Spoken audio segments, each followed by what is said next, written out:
Hey everyone, welcome to Steadfast Care Planning, where we plan for care to live well. I'm Kelly Augsburger, long-term care insurance specialist and your guide. With me today is Kim Roberts. Kim, thanks so much for joining me. Thank you for having me. Today, we're going to be talking about how to create an emergency binder for the older adults in your life. This is a topic that I think is really important and probably very few people actually have. So I'm so glad that Kim's here today. She's got some great tips and recommendations for what we can do to be prepared. So Kim, can we jump right in?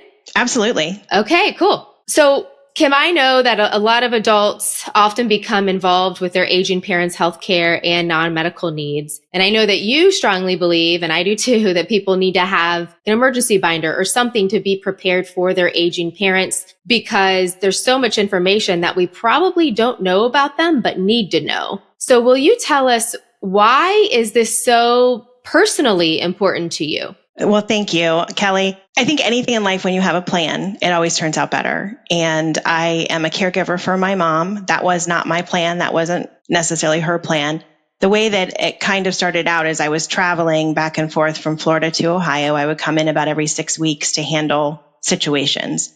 And I found myself needing to know things that I didn't think I would need to know. And for one example, she was in the hospital and I had to fly in. I didn't know who her dog walker was, who the veterinarian was, where the dog would go to be groomed. I didn't know so many things. And so I found myself having to figure those things out in times of crisis, which is never fun. And so I decided we need to have something organized and have a plan. And as I was doing this, I also was volunteering at the senior centers around Columbus. And I decided, let's make a class out of it and spread the word for everything that I'm learning. And so what's great about what we're going to talk about today, this is not just me putting this together. This is a grouping of lots of different classes that I've done throughout Columbus and people coming up to me and saying, hey, you should add this to your binder, or telling me a story and saying, we didn't even think about this. So it's a lot of useful information. So I'm excited to share it with you. I can't wait to hear about it. And I know that our listeners and viewers also are going to benefit from this. So, okay, Kim, what are the main sections or topics that people should cover in their emergency binder? And then I know you're going to break it down in detail for us, but what are like the main topics? So you can break it down into personal information, medical information, legal information, and financial information. And we've made a list of those and we'll go through those. But I like to say everyone has their own way of organizing. I think the key here is whatever that organization is, make it happen. And we're going to go over a lot of information. This isn't something you're going to do in one day. You're going to gather the information little by little to create that binder. And then you also will be, continuing to add things to it as life happens. So you could do this by having a binder. You could do it by having everything organized in one place in a drawer, a filing cabinet, something on your computer. I met one lady that has an app on her phone and she makes copies of stuff or takes pictures and keeps it on her phone. So whatever works best for you is how you should do it. So binder is kind of a loose term. It just kind of makes sense to organize it that way. Yeah. I had one lady who was a school teacher. And so she put all of her information in note cards in a box. And then she painted the box red and said emergency and told her kids where it was. Okay. The idea for this is, what does your advocates not know? What would they need to know if anything happens? And letting them know where this information is. So I've met with folks that don't want to share the information with their kids. I'm independent. They don't need to know this. I'm in charge, but you're in charge until you're not. We never know. We don't have a crystal ball. We never know what's going to happen. God forbid something happens. If you can't speak for yourself, what do your advocates need to know, and gather that information and put it in? Okay, perfect. So there's an outline for us. So let's break it down then by each of these topics. Okay. And I've shared my screen for those of you that are not watching and just listening. But the first thing that we're going to look at is that personal information section. So what info should be listed in there, Kim? What would be helpful? Common sense things: driver's license, social security card, state ID, passport, anything that you would need to identify yourself if you were admitted to the hospital, admitted to a skilled nursing facility, etc. I tell folks, just take pictures of this and keep it in the binder. I have on here passwords. So myself, I have a spreadsheet where I have all my username and passwords. That's something I can print out and put in my binder. So passwords to anything and everything, cell phone and PC. I have a spreadsheet. I just print my spreadsheet out and can put it in the binder. When my mom and I did this, we had to sit down and handwrite everything because she didn't have that. But the cell phone password is something that I think that people don't think about. And I had a lady that told me a story about getting amnesia, and it was during COVID, and she couldn't get into her cell phone, and none of her advocates could too. So little things like that, write that down as well. Church information. Can I say something about passwords? So I know and this is something that I personally use, 1Password. And so it's literally you have one password that you log into, but then you can create like unique passwords for different logins that your app will remember. And so if you don't want to have one document with tons of different passwords, something like that could be really helpful for your family. Yeah, absolutely. Church information. A lot of folks that I work with are very involved in their church, or there's church people that help them, whether it's bringing in the garbage can, taking them to the grocery, taking them out to the salon, those sorts of things. If you have relationships with the church and people that are in your lives, you should have their names and numbers in that emergency binder. Some folks have told me they just take their church directory and highlight who they're in contact with and include that in their binder. Okay. Good idea. Military records and documents. If you have those things that can be in your personal section, that DD-214 is really important for folks that might eventually get the aid and attendance benefit or be able to qualify for some additional assistance from the VA. And it's never fun when you're ready to apply for that and you can't find it. So find it before you need it. Okay. Pet information. As I said it earlier, my mom had a pet, and every time something would happen, I'd have to figure out, what to do with the pet. So having all that information, including shot records and things like that, in case a pet needs to go to a border that is not their typical border. Mm-hmm. This is such a good point because I don't think I would have ever thought about this before. We have a pet, really have always had a pet. And so, of course, they're a big part of your life. But when you think about caregiving, you don't necessarily think, do they have any animals or pets or plants even? That they're responsible for. So that's a good tip. Yeah. One of the times that my mom ended up in the hospital, I was in Florida, and it's especially important for people that are single and they don't have someone that lives with the pet as well. So personal wishes. I've always had this in here: funeral arrangements, your travel insurance, deeds to burial plots. I joke that my mom has a burial plot, but she does not want to be buried there because it's underwater and she says she can't swim. But we don't have the deed, so it'll just sit there empty. But I've had people come up to me and add to this saying, wishes on what you would like to wear, putting a picture in the binder, like a recent picture. Things I wouldn't think about because luckily I haven't gone through this yet, but these are words of wisdom from people that have come to my classes. Okay. Great stuff. And then continuing with personal information, a list of companies you have subscriptions with, auto pay, bills, things that, your advocates would never know. And until they got access to your bank account and see these things coming out, if you just make a list of those, it'll be very helpful. Yeah. And then a list of communities that you've approved. I always joke, no one wakes up on Sunday and says, I don't have anything to do. Let's go look at an assisted living. Nobody really wants to do that.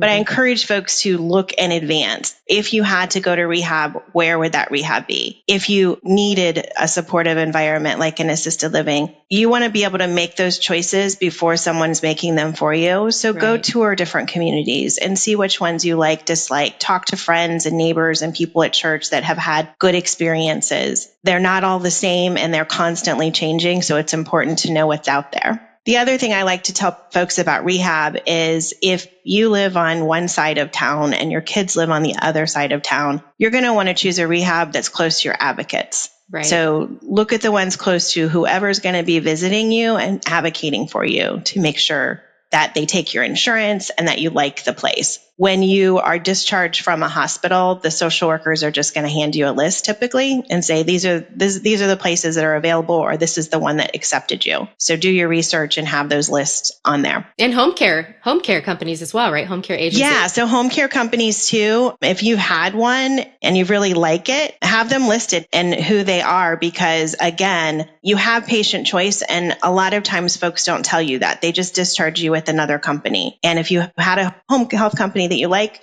keep them and put that in your binder.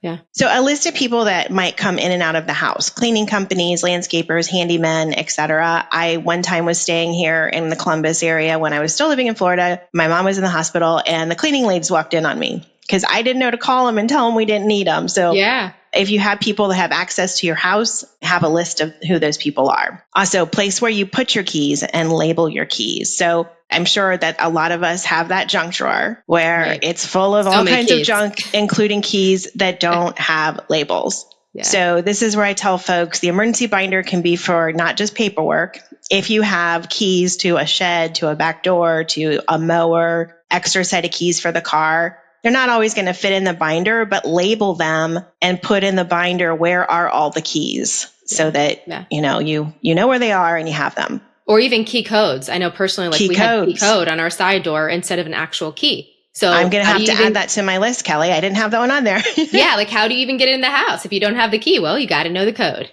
Yeah. Combination to safes. If you have safes or safety deposit box at a bank or something like that, put that information in your binder. And then address books. I know a lot of people still send out Christmas cards. So they have a list of who those Christmas cards go out to, or on their computer, they might have all the addresses for their Christmas cards. Print that out and put it in the binder. And also maybe write who these people are. I tell a story about my boyfriend. When his mom passed away, they found a name of someone that mom had always been sending Christmas cards out to. And he looked them up on Facebook and found out that she had went to elementary school, middle school, and high school with this person. Oh. And reached out to her to let her know that his mom had passed. They had never met. And she, in honor of his mom, had the high school put a chair in the band room with her name on it. Aww. And that meant a lot to the family. Yeah. So, if you have those dear relationships that you're sending Christmas cards out to and your kids aren't going to know who these people are, write down the names of who they are and their importance. I wouldn't have thought of that either. Yeah. That's a great summary for personal information, Kim. The Steadfast Care Planning Podcast is sponsored by the Certification for Long-Term Care, CLTC, an in-depth training program that gives financial advisors the education and tools they need to discuss extended care planning with their clients. Look for the CLTC designation when choosing an advisor. If you're looking to become a CLTC, enroll in their masterclass and enter Kelly in the coupon code field for $200 off. What about the medical section? What should we consider in medical? So with medical, the common sense things like your medication list, your insurance cards, but also a list of all of your doctors, your primary care, your specialist, your therapist, anybody that you see that also could potentially have your medical records. A lot of families I've talked with have just said, I take pictures of the business cards. So you can do that and print them off rather than having to handwrite everything out, or just take an extra business card and get a sheet to put in the binder that you can slip business cards in and have those in the binder. Okay. Your medication list, I always tell folks, have your primary care physician print it off when you're there. They're going to have the most up-to-date one. If you rely on the pharmacy, they're going to give you a list that has all kinds of stuff on it that you used to take in the past and you're not taking now. Yeah. My mom keeps a handwritten one because she thinks that she knows better than the doctor. But I also, as the daughter, carry her medication list with me. Okay. And then along with that, your history and physical, which they call H&P. You can have a copy of that as well. The primary care physician will print that off for you. And that's going to have stuff on there like who the doctor is, your blood type, allergies, things like that. Okay. So most everybody's on MyChart now. Your username and password for MyChart is great. Have that in there because a lot of times when we need doctor records, it could take you 3 days to get the records. It could take you 8 weeks to get the records. Yeah. But if you have your login to MyChart, you can provide that information to other companies and clinicians if you need to. So have that listed, as well as your advocates can get on there. Electronic is definitely much faster. Yes. Medical equipment and supplies. If you have a company that you're getting oxygen from, a hospital bed, lift chair, any sort of equipment, have the list of the companies and their phone numbers so that you can contact them if you need additional equipment or if you need to return the equipment at some point. Okay. And then also in the medical section is where you're going to put your emergency contacts, families, neighbors, church. Again, dog walkers, home health companies, anything that you would need to know in an emergency, you can have that list there. Okay, good contact information. What about financial information, Kim? What should people consider here? So for financial information, obviously your banking accounts, bank information, creditors, utilities, account numbers, and passwords. This is helpful too. If it's not necessarily an emergency, but you go to move, all of those things are going to be listed in one place. So it'll make it easier when you need to close down utilities and reopen utilities someplace else. Oh, for sure. You'll also want to know if you have accounts and there's a POA listed, write that POA next to it who's listed on that account. I oftentimes have to call my mom's cable company to get information or figure out what's not working, and they won't talk to me unless I'm on the account. And I run into people that have multiple children. Some handle some things, some handle the other, have those things listed. Okay. Mortgage information, login and passwords, credit cards and account numbers and login and passwords, investments, retirement plans, and 401k. You might have a statement in there along with who the contact person is if there needed to be any changes or questions, and also who's listed as the death beneficiary on them. If they're working with a financial planner, hopefully their advisor has all of this information on the financial, at least most of it, when it comes to their investments and their retirement plan. So hopefully you don't have to document quite as much there if they're working with a planner. Yeah, absolutely. And who that planner is, so that if, someone has to get involved, then they know who to contact and call. Right. Those are all things that I've had to learn over the past couple years, taking care of my mom, who's handling all of these things, and what the contact is. How do I log into all of this information and be able to monitor it and keep track? Safety deposit information, we've mentioned that, but I put it in here too, because it really depends on where you want it to fall into the binder. Yeah. If you have a long-term care insurance policy, oftentimes those are very thick and big.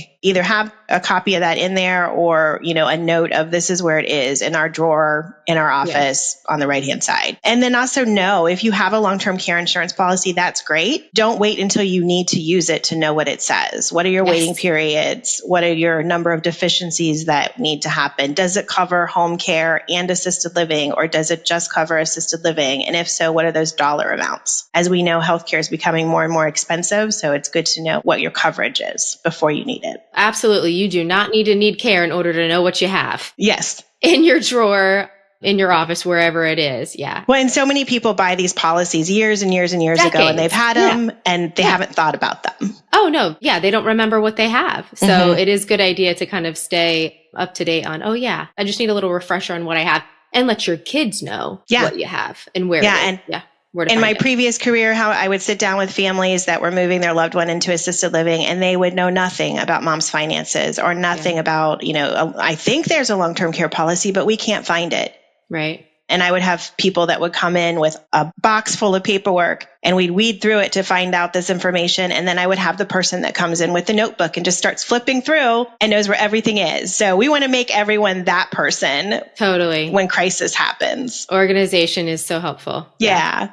And then it's always good to just keep a copy of last year's taxes in there in case for some reason you need that for something. And then if there's any deeds and titles to cars, houses, anything like that. And then again, if like for my mom in her car, is there a death beneficiary on it? Have those things listed as well. Okay. Good wrap up on the financial info. The Steadfast Care Planning Podcast is sponsored by Amada Senior Care. Amada provides complimentary consultation with a senior care advisor to find the right care, from in-home caregiving to community care, as well as long-term care insurance claim advocacy and unique support partnerships for financial advisors to address family transitions and generational retention. To learn more, visit www.steadfastwithamada.com. What about legal, Kim? So who your attorney is, obviously, if you're working with an attorney or have a family attorney or elder law attorney, have the name and contact information, and then copies of the healthcare power of attorney, durable power of attorney, any living wills, advance directives, marriage certificates, birth certificates. I just spoke about the car beneficiary, but any information from the BMV or auto warranties. I don't know if people still have those, but someone asked me to add that to the list. Yeah, well, no, some people do. Yeah. And then any transfer of deeds information, if something's going to transfer over upon death, have that in there. Okay. What about some other things? So I know there are probably additional things that older adults might need to consider, something that they could do, or just to be better prepared. What are some of these other ideas you have? Yeah. So I always tell folks, nobody wants their door broken down, especially if you are a single person living alone. There are ways that if you live alone, you can let the fire department know so that if there was an emergency, they can get into your home without banging the door down. Yeah. So if you're listening to this and you can't see the picture, there's a picture up of a lock that you can get like at Home Depot or on Amazon where you can put outside on a pole or the door handle, kind of like a realtor box where you can put your key in there. And then you would just let the fire department know what your code is. A lot of people have garage codes. That garage code should be in your emergency binder someplace, but also you can let the fire department know that's a way that you can get into the garage. Okay. So that you aren't having them lock down the door. Another thing is the fire departments all over the city, they all have a community liaison depending on where you are located. You can reach out to the fire department and let them know, I'm an older adult living by myself, and they can come out and do a home safety assessment. They can come out and check your smoke alarms. And then some of the fire departments actually provide these boxes, or they will charge you a small fee and install them for you. Oh, I know. okay. I think in Dublin they do that. Nice. And then I've had some people talk about, they are active, they are riding their bike, they're out walking, and you don't always carry your purse and all of this information with you because you're working out. So these little cards that you can get on Amazon that you can carry in case of emergency, whether it's on your key ring or in your wallet. And one of them is for you personally. If something were to happen, your emergency number is on there. And then the other one is for your pet. Something has happened to me, my pet's home alone, please contact the emergency contact to make sure that they're being taken care of. Okay. And then one little last thing that I have had tons and tons of people tell me, if you have been a person who has had to handle someone passing, it's always important to get multiple copies of death certificates. Yes. I didn't know that until I started teaching this class and everyone told me. So the banks will typically require an original copy and other companies will too in your closing accounts. Oh, yes. Many companies will require originals. So it wouldn't be absurd to say get 10 copies. It really wouldn't. I mean, to have that many could be actually very helpful. Okay. Any other ideas, Kim? My wellness manager uses this bracelet for her and her father. This is a bracelet that you can get on Amazon. It has a little USB disc that goes in it. You can put a lot of this information digitally on this disc and then put it in your bracelet and carry it with you. It's a great thing for when you're traveling, to have this on you. Or you can also use this when you're exercising and you're out in the community and you don't want to be carrying all of your information with you. It can just be on this little disc. And if something happens, if the emergency squad gets you, they're going to see you have this on and are able to gather that information. That is so handy. I've not seen this before. That's really cool. Very slick and simple too. Doesn't look clunky. Yeah, it's waterproof too, which makes it nice, and just another solution to,